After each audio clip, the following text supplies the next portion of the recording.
Hi guys, James Corsier here from Money Paradox.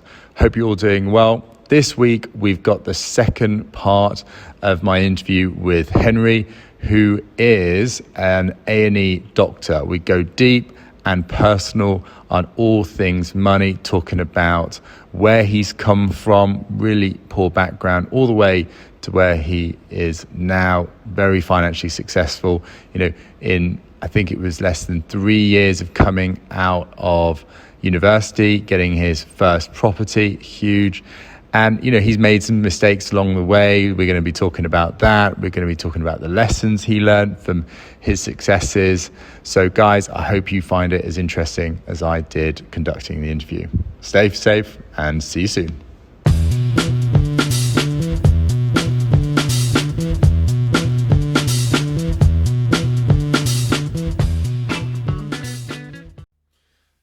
Really interesting hearing that, Henry, because I think if I go back to just quickly on the money paradox effectively is why it's so simple to become financially free and yet so few do. The reason why that's at the core of this podcast is because becoming financially free, so unrestricted from money when it comes to living the life that you want, is very simple. It's because the principles are there. It's absolutely doable. That's just kind of what you've covered off in an element just for now. But for most people, they don't do that. They get stuck with money. They feel restricted constantly. And the big difference for a lot of people in this particular area is whatever money they have, the default is to spend it. Okay, so instead of thinking, well, what is it that I actually want for my life? And then thinking, well, how do I get that with the money that I have? So that forward planning. In addition, decoupling spending money with getting enjoyment. Okay? Because yes, when you spend money on something you want, you get enjoyment. But the key thing is, how much enjoyment? Not everything is equal. You can spend a lot of money on things and get not very much enjoyment. And so an easy way is just to spend money and get that enjoyment. But what I think you're effectively saying, you're saying, well, it does, yes, that's the case, but it's not proportional. So what are the things, instead of thinking, how do I spend money to enjoy myself? How do I enjoy myself? What are all the things I can do to enjoy myself? And then, well, of those, what are the cheapest? Or how do I get those things in the cheapest possible way? Exactly. Thereby opening up how much you can do it. And that, I think, is just one of the core things. And you look at people who've had a life where they've not found money as a restriction or managed to improve that considerably versus those that haven't. And I think that really is at the heart of it. So I think that's a very important, lesson, right, to take away, right? And the thing is, you kind of learn that, right? You learn that through early things, and you saw that was. Well, I learned it because we had to, right? I was so captivated by a year abroad. The idea to wait a year to go traveling again was like torturous. It was such an incredible year. So there was huge leverage in my life to be like, the fact that I had to wait that long was so tough, and it felt like forever. So I just had to make it possible because I know I would look up to it and think about it. And I think James was saying is around leverage. So we were forced into it, but if you are in a position where you don't have that, and it's something that I want to talk about later, is because that fundamental rule that I incorporated from a very young age was super powerful. But there was a point in my life where that eased and then disappeared, and I actually got myself in a financial position.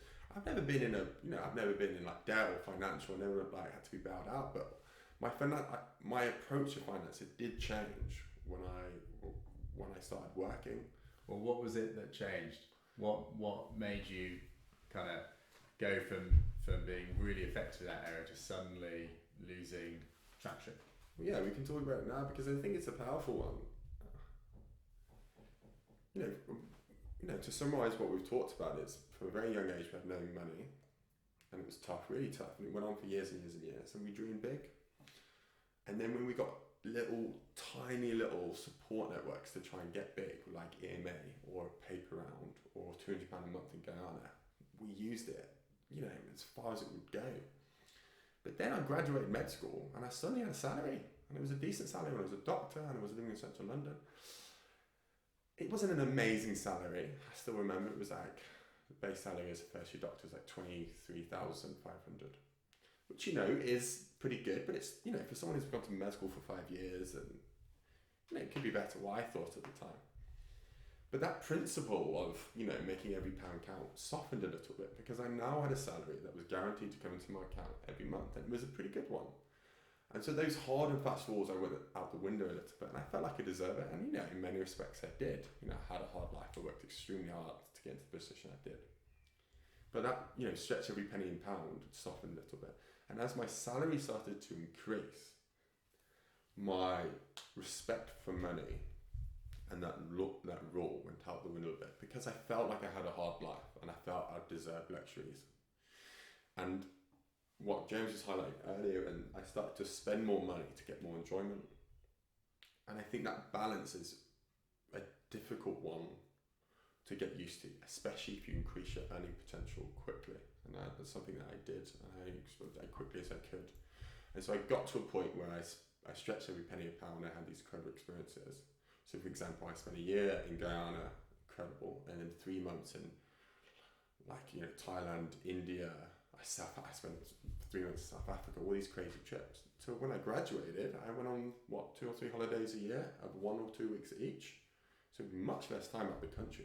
And it was costing me much more money. And was it any more enjoyable?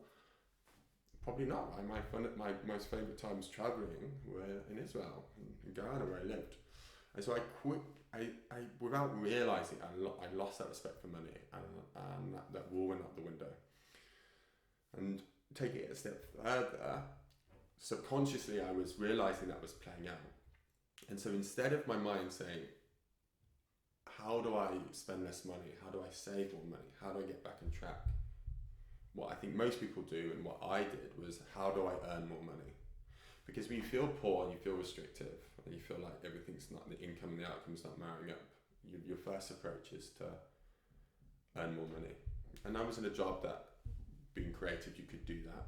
But really what I should have asked myself first, and I think if I went to someone for advice, or I'd spoken to James at the time, is to spend less money, to save more, to be more resourceful with your money. Because every pound you earn more and every pound you spend less, it's still the net difference in your bank account. And I think that's very important. And that's what's something I realised in the last 6 months, which has been powerful for me. And that was probably the biggest mistake I've had financially in my life, was when I need to started to get good money, I didn't cap my spending potential, because before it was capped because I had no money to play with, so it was externally capped. And so when I started earning money, it was capped by just how much I earned that month. And I just want to explain that, because that's where I went wrong a little bit. I never went that far wrong. Don't get me right, I've always had a great life, well, since what we've talked about. Yeah, so I think a couple of things that come up for me there. One is, when you look at the topic of money, you want to be making sure you're addressing all of the key pillars. And if you rely just on one or some of them, you're going to struggle and not get the most out of it. So temptation is to say, well, okay, so I'm not happy financially, or I want to improve myself financially, and not to be less restrictive in my life. I'm just going to pursue earning. I'm going to just keep making more. Yes, you make more money, you're going to have more money to spend, and then you're going to do better. But if you haven't got your spending nailed, if you haven't got your saving nailed, if you haven't got how you view money and the beliefs around that nailed, then it's not really going to work. It's like you're building all this energy into the system, and then you're just wasting it because it's an inefficient system. Yeah, and it doesn't take... The difference between earning more money in a month, getting promoted, and earning 10, 20, 30% on your salary, it's amazing how quick your spending will just match that. It literally happened, well, for me, I can't talk about everyone, but it will literally happen as quick as that month, or by the latest the next month. It's crazy. And I think it was worse for me, it's because my approach was always limited to how much I earned, how much would the government give me for my student loan, how much was EMA, how much was my Guyanese salary. So there were small figures, and so what was my natural habit and skill set, I used into when I earned a salary, but it was, I needed to edit the approach, and I didn't realise it at the time. It's something that I've started to do now. Yeah, so what the situation you're talking about is super common. I'd say it's common for probably most people, and that's that spend creep, where as you earn more, you just creep up in terms of how much you're spending. It's just natural. If you're not consciously deciding how your money situation is, you're saying, well, this is my approach, and then I'm going to follow that approach. Then you're just going to go take the path of least resistance. If there's money in the bank, it's spent. Money in the bank, it's spent. And what tends to happen is you're not managing your money. Your employer is managing your money. Yeah. They're giving you effectively pocket money. That income is like pocket money each month. And then within that month, you spend your pocket money. And you get into this cycle of either just getting to zero each month or some form of zero, whether it's 5,000, minus 5,000. And, you know, I think what's interesting is the point in which you pull back out of that and started to do well financially again is when you took back control and you said, well, hold on a second. What is it that I want? What do I want my life to look like? And how is my finances restricting that? What do I need to do to remove those restrictions and to build a better future? And then you started to put those things in place. Yeah. So if you think about it, the period of time when you really struggled most with money is when you didn't have that, right? Is that fair to say? Yeah. Well, yeah. I think when I didn't have very much money, I spent a lot of time and energy managing how I spent money. As my earning capacity went up, my time and energy about how I spent money. And for those that are watching, that when you say I spend a lot of time managing my money and thinking about money and stuff, and you know, some people might be watching and think, yeah, but I don't want to spend loads of time doing that. That's boring, it's hard work, I hate finances and stuff. Like, did you find that process hard work? You know, did it feel like a drag? Like, now or when I was younger? Now and so when I was younger, I was fixated on basically having a better life, and so it felt like a necessary action or journey for me to do to get better outcomes in my life. So I didn't regret it at all. Like, I enjoyed the process because well, that's interesting. So what you're effectively saying is, if something's important enough to you, you're not even really thinking about what it is you need to do and the impact of that. You just do it because it's so vital that you're just drawn to solving whatever you need to do. When I was young, when I wanted to go to Ghana, there was no doubt in my mind. There was like I didn't entertain a life about me not going to Ghana. Basically, it was as strong as that. You know, for all the reasons we talked about earlier. And so I was like, I'm going to Ghana, and it was like, oh well, how do I go then? And so we did all that. I think, yeah. So we have to on that point. You have to dream big, and then you have to really visualize it. And then when I've got a bit older, that waned a little bit. You know, do you want to go skiing, or do you want to have a car, or you know, do you want a fancy gym membership? But like, you really do have to have powerful dream big, and then really believe it and really want it. You know, as I got older, that got lax a little bit, and I'm kind of bringing that kind of certainty back into my life, because that if you're really certain about something, it's incredible how resourceful a human being can be. But it comes with that, you know, you can't like.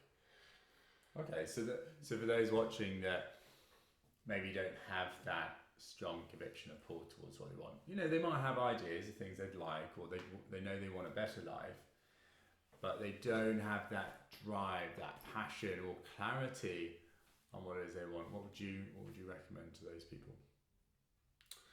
Well, I can recommend what I've started to employ recently.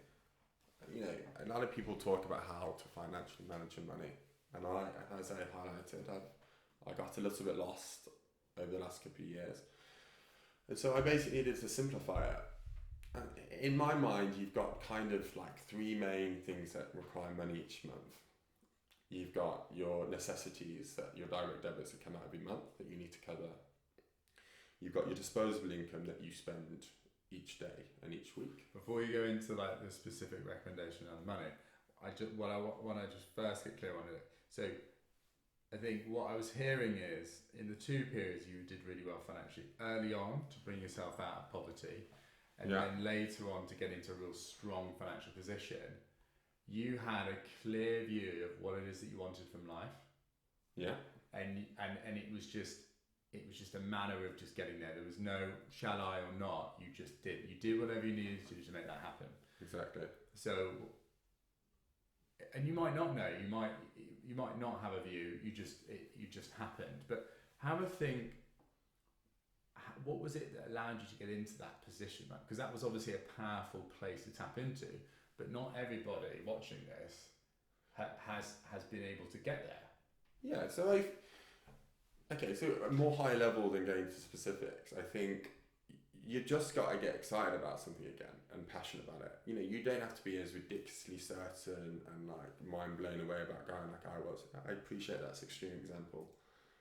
But something as simple as 6 months ago, you know, I was noticing James was investing, he was building portfolios, and that excited me.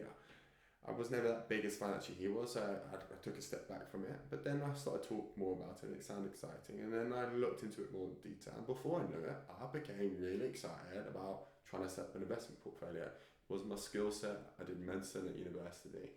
But the more I looked into it, the more I'm passionate about it, the more excited I got. Got so much so, it got traction, and I wanted to save some money every month to put into an investment portfolio so I could kind of build for the future. And that got me excited, and I started reading online about it, and it got me so excited that I had to start managing my money in a way to free up extra money each month to put into this. And it was nowhere near as excited and certain about going on, but it was, you know, it was definitely along that same journey.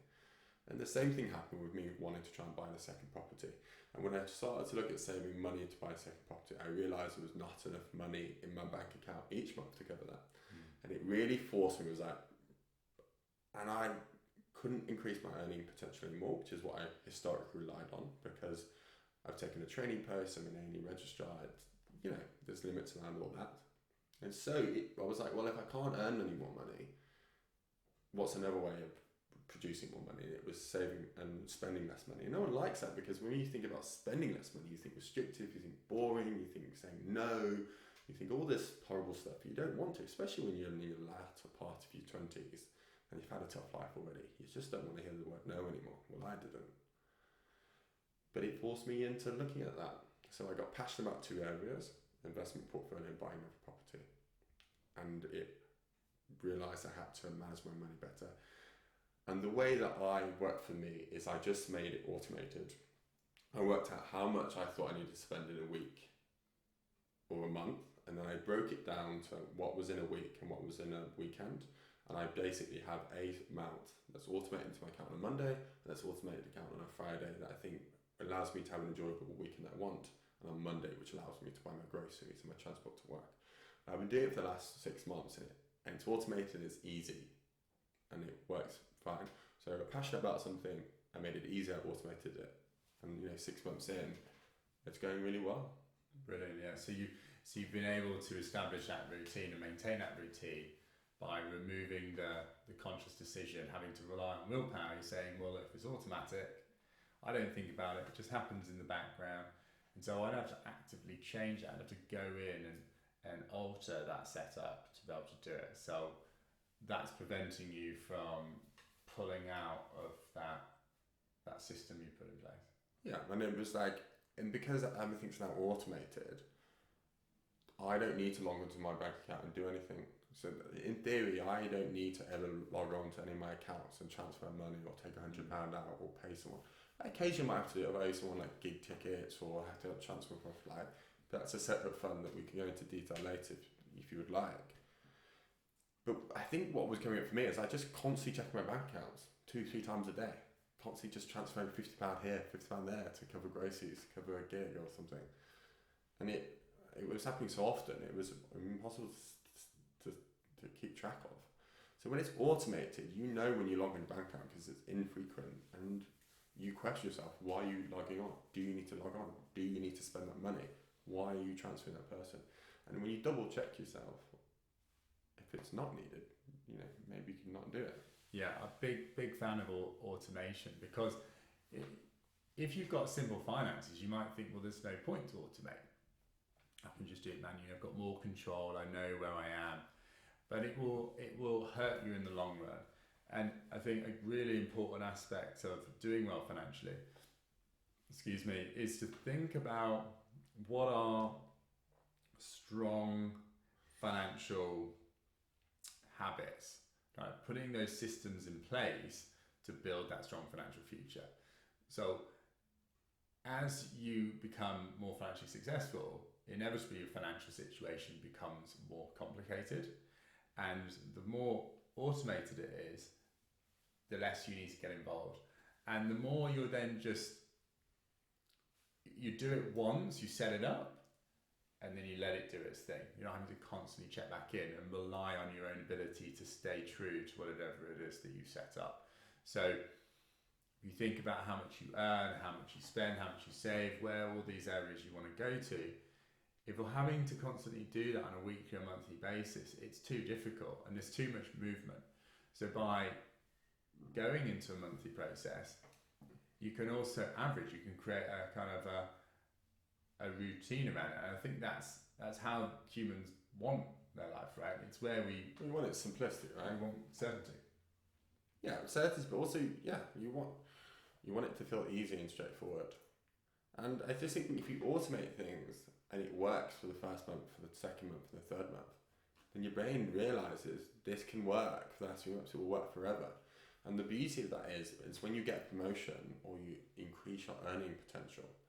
So because everything's automated now, so if I ever earn any more, which I hope to, of course, like everyone does, whatever's left over after my automation just sits in my bank or transferred to a savings account, rather than when I earn more, the ability to save more. And then you become more creative with your investments, rather than just falling into the habit of spending more. And it's the best and the easiest way that I've found just to control my spending. And you still have freedom there. So I'll tell you, like I get £100 on Monday and 125 on Friday. And that still gives me freedom. I can get a nice bottle of wine on a Tuesday, or I can eat out on a Wednesday, but then I just have to buy slightly less groceries. There's still freedom there. It doesn't particularly feel restrictive. Maybe I'm lucky enough because that's a decent allowance, I think. And on the weekend you can be creative too. So it doesn't feel restricted, it's automated, and if I earn more in the future, I'm not tempted to spend it. And then it's allowed me to be excited with my investments. Yeah, it's a good point. You're kind of saying, maybe it's the situation that, because I'm earning a good amount of money here, or it's not too restrictive in terms of how much I can spend, that it's okay for me. And this is a good one, because a lot of people may think, Henry earns quite a bit of money now, he's doing a successful job. It's easy for him to say, because he's got the money there to have space. And I want to kind of really reinforce that is definitely not the point. The point is, given what it is that you want, what are the things that you need to do to be able to get there based on what you have at your disposal. Right now, you can't earn more, so it's about how do you spend less and be able to save more to invest.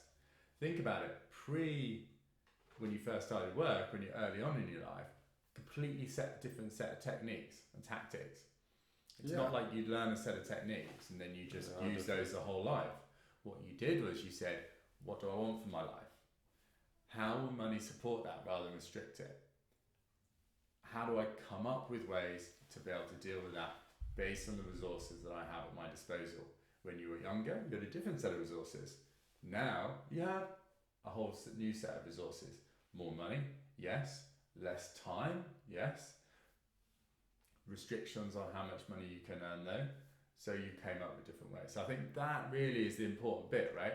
You thought about what you wanted and then you got resourceful around how you were able to achieve that based on where you are right now. Yeah, exactly. And what I've been passionate about my whole life hasn't changed too much. There's stuff that's been added in the later life. But what do I really love? Travelling, good food, sunny holidays, new experiences, dressing well, having cool experiences. Which we can see. What do you think, guys? Nice outfit. You kind. Well, I love how we're both wearing fair shirts. Oh God, this is embarrassing. We're like two brothers. I have to say, I was the first one to buy fair shirts before James. I know he's older than me. He's absolutely lying. That is rubbish. So you should see his camel coat. It looks very similar to mine. I was actually going to wear a green one and then I realised you were the same colour, so I had to change. Okay, I like green better. But I say that because the skills are different, but my priorities are the same. I still enjoy and do different things. I've grown up a little bit. I have to admit. I've got an investment portfolio. I bought a house. I've got expenditures. I live with my brother. Stuff has changed slightly, but the core of who I am is the same. What I like is the same. My passions are the same. Just the way I get to my end goal is a bit different. So if you can't relate to me now as a doctor earning good money in central London, you know, there's different journeys where I empowered me to have the life that I enjoyed from different resources. So I hope that showing that, you know. Yeah, very much so.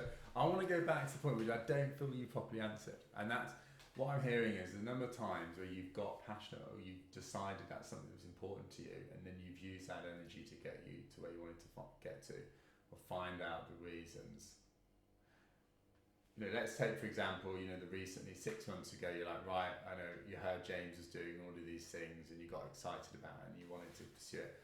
What was it what was it at that point in time that made you go, now's the time? Now is why I want to get these two things. I want to get a second property. I want to start an investment portfolio. You know, it's difficult to say because it wasn't like I just woke up one morning with this euphoric idea of like I'm going to do that. I think everything in life is a journey, right? And life just builds traction until it's like a seesaw in my mind. You just go up the seesaw, at some point it tips.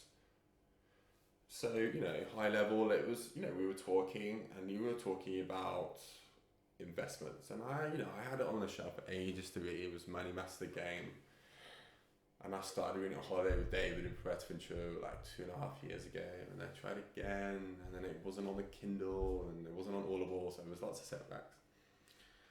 And then, you know, I started reading about it, and it was like a really cool idea. It was a well-written book, and then I watched one of your videos, and then some of my other friends were investing, and it was like little pieces of puzzle were coming together.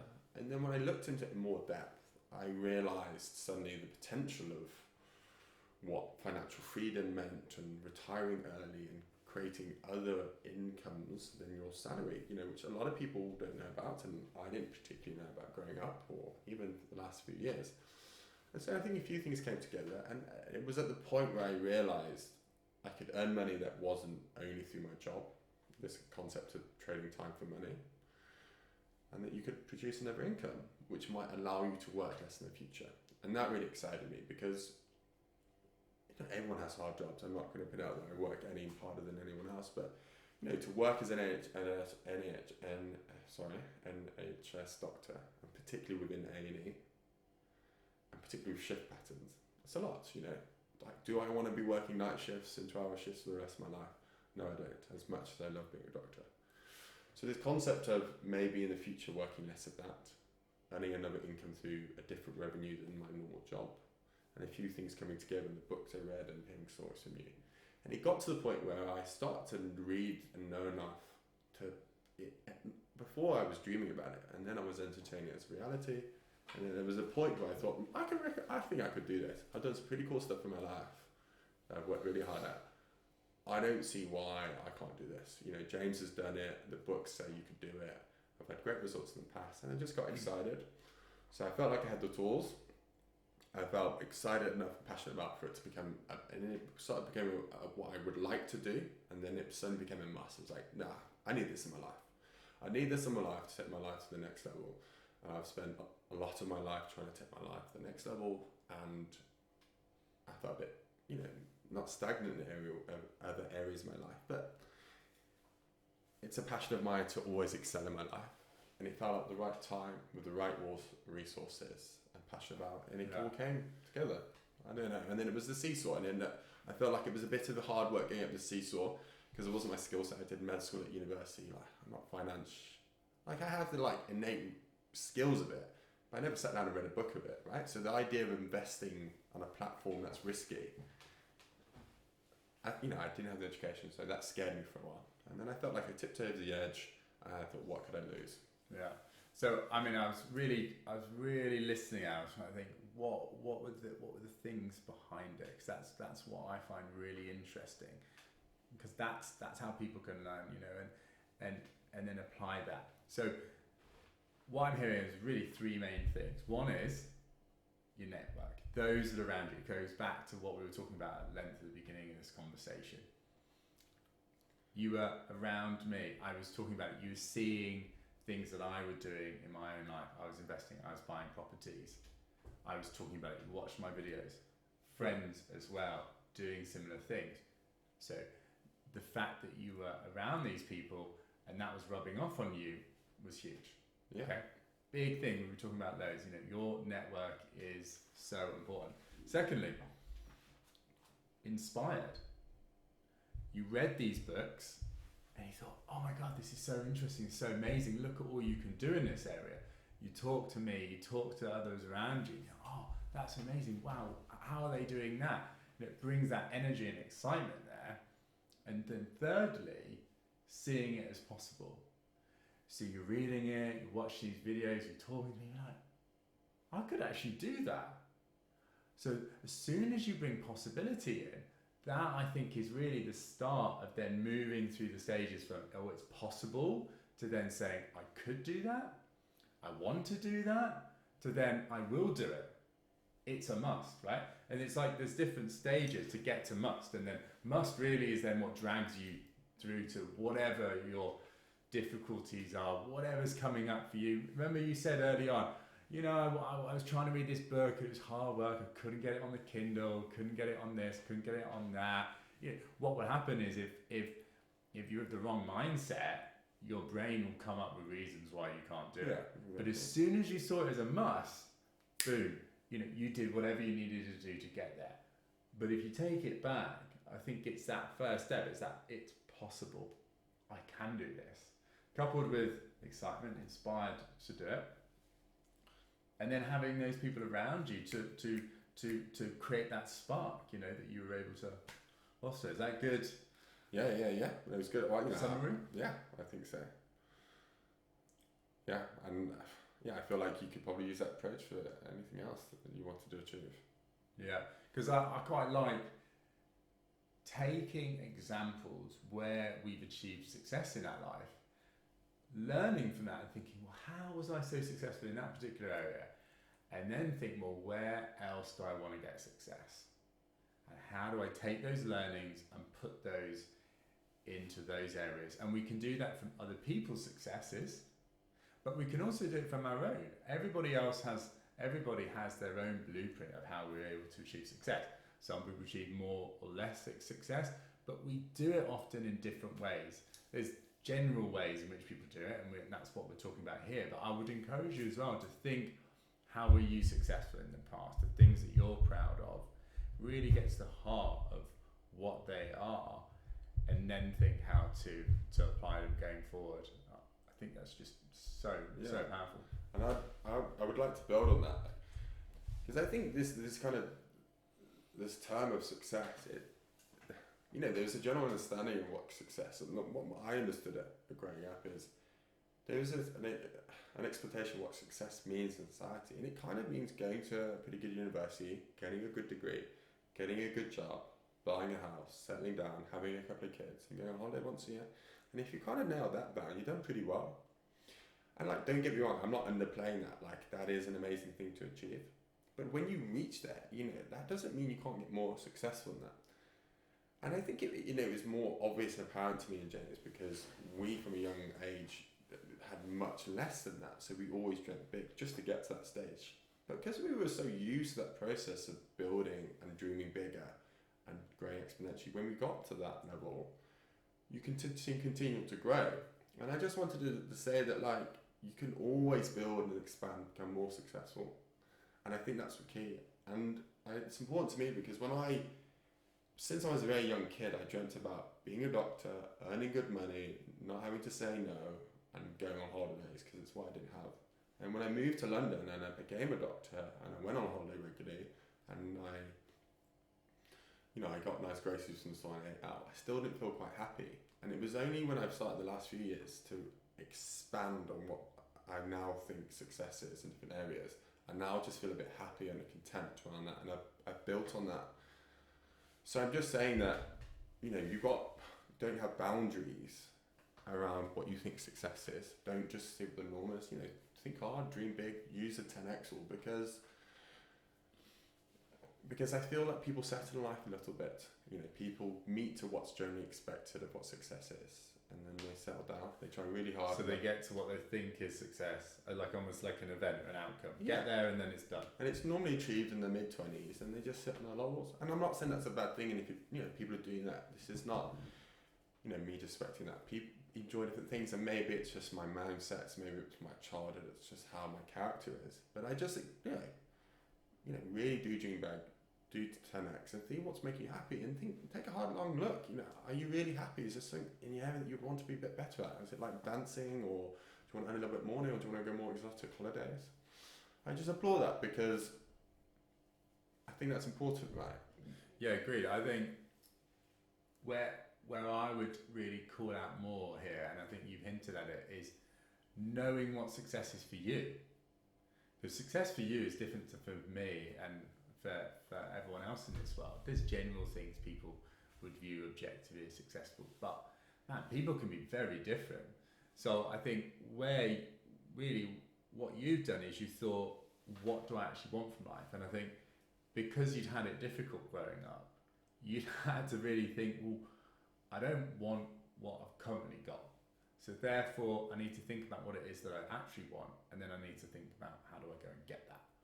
And so you've learned those skills to be able to do that, and that's allowed you to keep using those, right, to great effect, and you'll keep doing it. Keep it. What I'm picking up here is you're saying, some people just say, well, there's a view of what is success, not their view, a view. I'm going to go get that, and then I'm done. So there's the journey piece, right? It being a constant journey of building success. And exactly. And then when you've met that, or you feel like you're about to meet that goal, then you make a new one. Because everyone at school was given this goal of go to a good university, hopefully a red brick, good degree, get a job that pays you nice money, and you go on holiday once a year. And it's given to you by your teachers and by your mums and dads and by, like the person in your local church, whatever. And it's given to you because you're so young and you can't think about it on your own. But when you get older, you can start thinking about it on your own. You need to make your own ones. And I think some people don't do that. Or society don't expect it. So you get one given when you're younger. You got to think of your own ones, and you got to do it regularly. Forever, basically. Agreed. Look, so really, really helpful there, Henry. I think, as we draw to a close, I want to take a slight different twist on this. Have a think about an area where you've made like a silly mistake when it came to your finances, and what was it that kind of led you into that? Yeah, I think I kind of viewed two big mistakes financially. One we talked a little about earlier, basically about me not controlling my spending. And it's on the similar lines. I think a lot of people have the same problem. I discovered credit cards, and it was a bad move for me. I remember that. Yeah, I don't know why. It was frustrating because I think with credit cards it's annoying.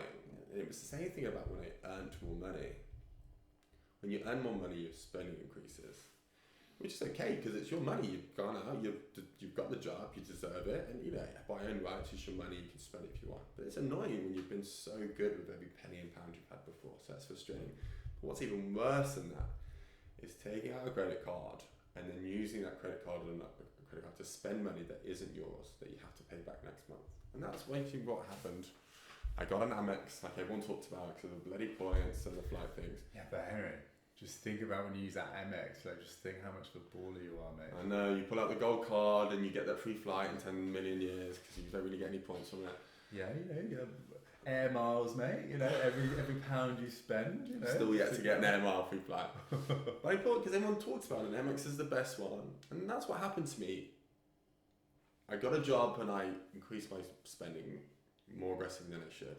And what was worse was I got a credit card. And I got into the habit that I'd put everything on my Amex, and the next month I'd pay it off. Spend anything on my Amex and pay it off my next salary. And each month, what I had to pay off my Amex got larger. My cap on my Amex was 5k. I wasn't earning 5k a month, half that or less than that. And I got into a routine where that became difficult. And I didn't have the same skills and the discipline to control my spending. And it got to the point where some months I basically couldn't do anything because I was so scared I was going to have to pay fees on my Amex. So I basically did nothing that month. And it felt like when I was 10 years old again, I was growing up in a poor family and everyone was saying no to me. And I'd gone back to where I started, and that was really painful for me. and I felt like I'd gone full circle. It's kind of like I felt like I had a company I'd gone bankrupt. It sounds silly, but it's what it felt like.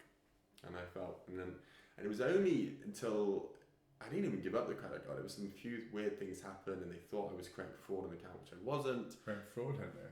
You sure you should be telling this on camera? I know it sounds naughty, but I just got confused by login details. But they forced me to close the credit card down. I didn't even close it down. That's what credit cards are like. I'm not saying credit cards are all bad, and there's ways to use them smartly and wisely. But I think the rule that people should be having is spending the money you earn, just as a high level principle. You've got to be pretty good at managing money before you start incorporating credit cards in your life. You know, if you're in a position where you have to rely on them, you know, I don't know about them, you know, I don't have kids, I don't have dependents, I don't have these things that, you know, people use credit cards. But it was the biggest mistake I've had, and to this day I don't use credit cards. I automate my finances, and I use the money that I have. And if I do need to learn a bit of money because I want to use leverage to create an opportunity, that's the only way.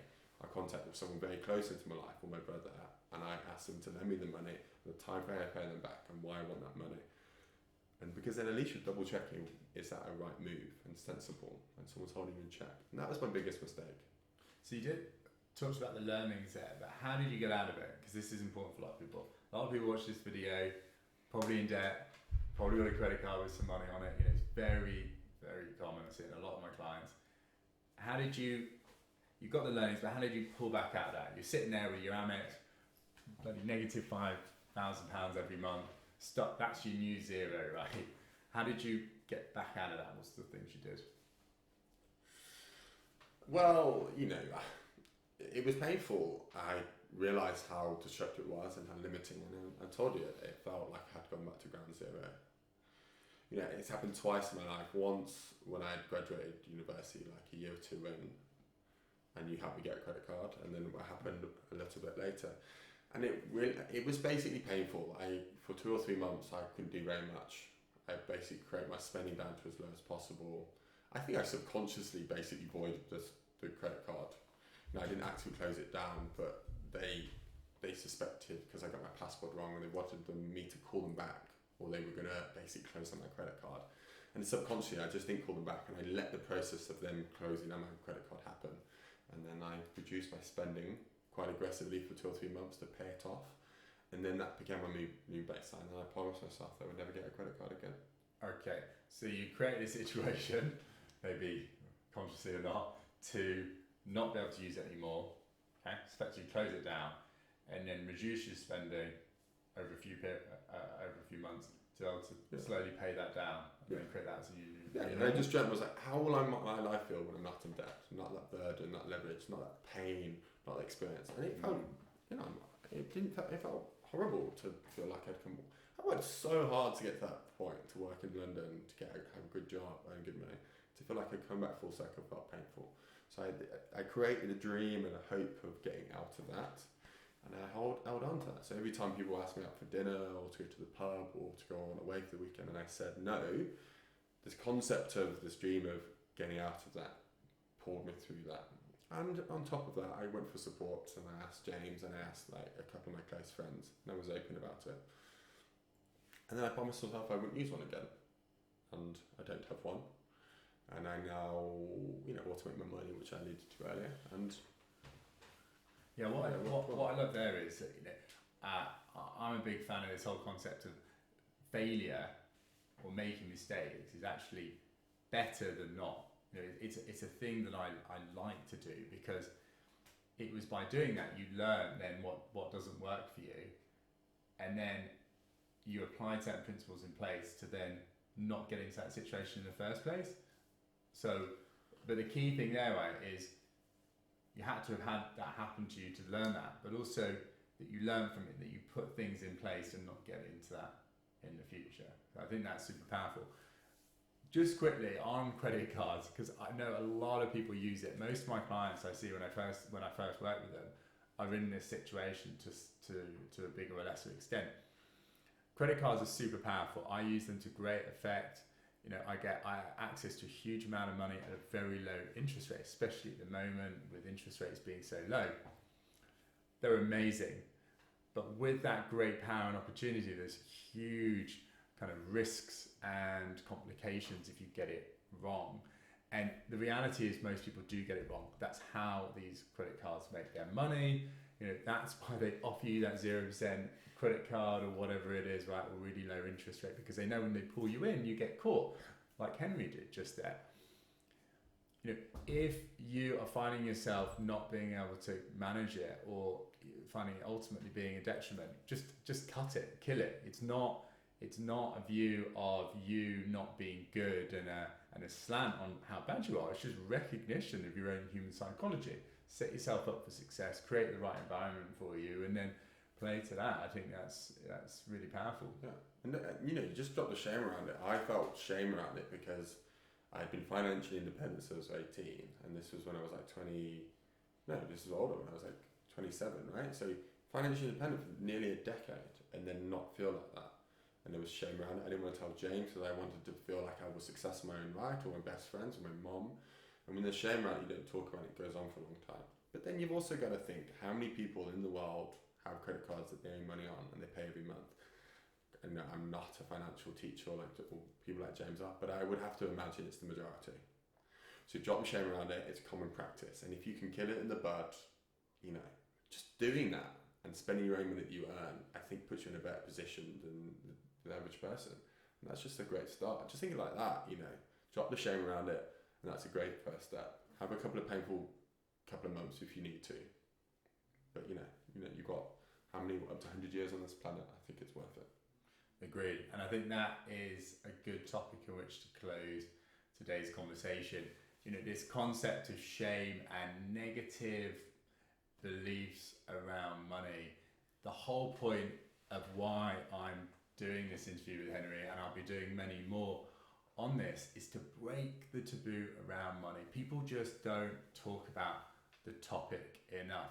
I've got friends in my life that are very confident around money, and it's a topic they find happy to talk about, and we learn so much from it. But many people in this world just don't, especially certain topics when it comes to mistakes we've made, income we're making, how we build wealth, and all of these things.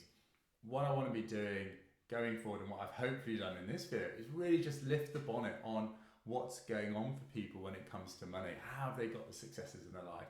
What mistakes have they made, and what lessons can we get from that? So hopefully we can take those on and do even better going forward. So guys, I hope you found this video interesting as I've found doing it. I've known you, Henry, your whole life, obviously, and we're really close. We've been very close our whole life, and I'm lucky to have you. And it's been really insightful getting your perspective on a journey I've seen from the other side, and really kind of jumping into some specific areas. And I've learned some really awesome stuff, and I hope you guys watching this have learned things as well. If you found this video helpful, please do like it, subscribe to check out my future weeks. I'll have a whole host of other people coming into the podcast, but we'll also be talking about other topics on how to invest, saving, maximizing your saving, doing better when it comes to getting more money from your job and other areas to build that stronger financial future. So guys, that's all for this week, and I'll see you next week. Bye-bye. Thank you.